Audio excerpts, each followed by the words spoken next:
There was a patient who came to see me not long ago, not because of pain, not because of weakness, not even because something felt obviously wrong.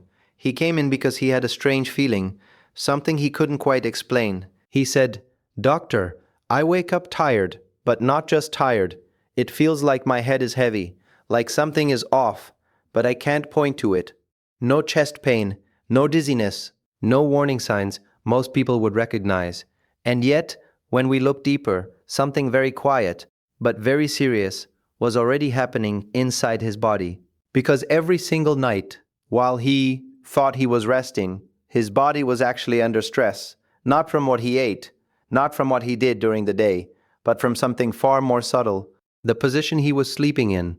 And what makes this so dangerous is this: you can sleep like this for years, even decades, without ever realizing that it may be affecting how your heart works, how your blood flows, and even how your brain is being supplied with oxygen. In fact, in certain positions, blood can pool differently, pressure can shift in ways you don't feel, and the very circulation your brain depends on can become slightly less efficient, night after night, not enough to cause immediate symptoms, but enough to slowly increase the risk of something we call a silent event, something that doesn't announce itself until damage has already been done. And here's the part that should really get your attention.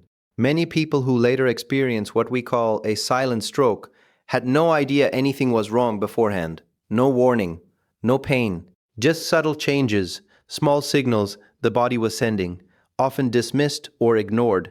And one of the most overlooked factors, how they slept. Now, I'm not saying that your sleeping position alone determines your health, but what I am saying is that for people over 45, 50, 60 and beyond, the body begins to respond differently to pressure, circulation and oxygen delivery.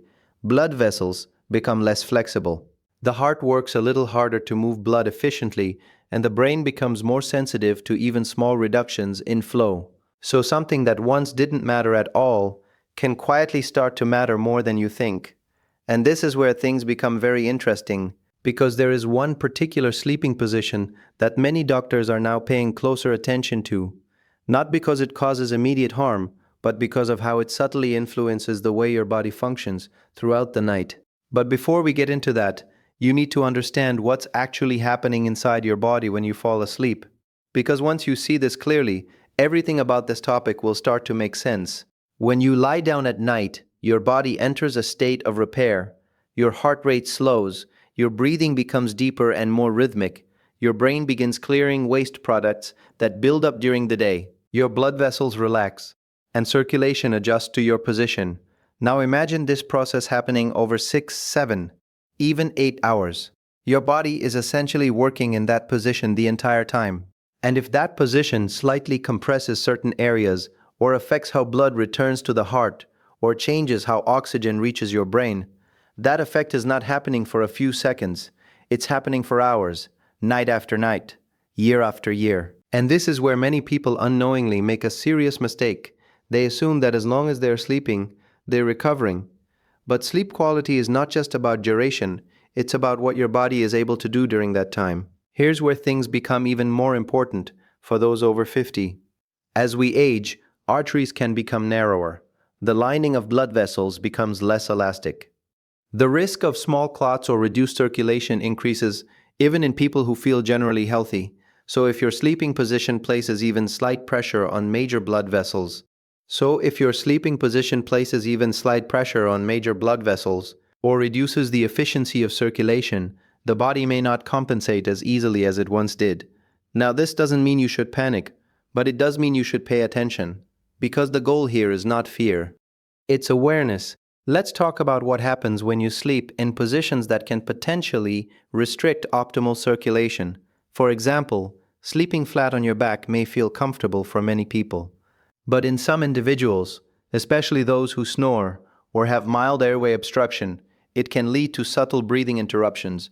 When breathing becomes less efficient, oxygen levels can fluctuate slightly throughout the night, and even small, repeated drops in oxygen can place stress on both the heart and the brain over time. Now this is the part most people have never heard before. When oxygen delivery is inconsistent, the body may respond by increasing blood pressure during sleep. Not dramatically, but enough to matter over years. And elevated nighttime blood pressure has been associated with a higher risk of cardiovascular issues. Now consider another common position, sleeping on the right side.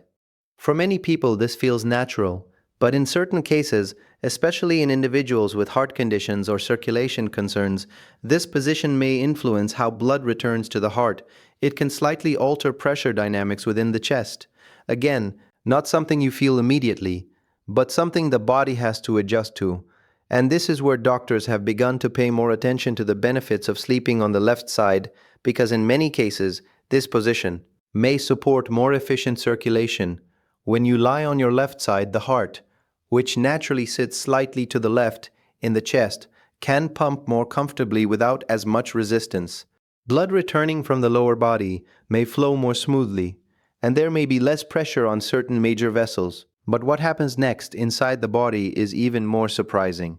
This position may also support better drainage of lymphatic fluid. Now, lymphatic flow is something most people never think about, but it plays a critical role in clearing waste from tissues, including the brain. During sleep, your brain actually goes through a kind of cleansing process.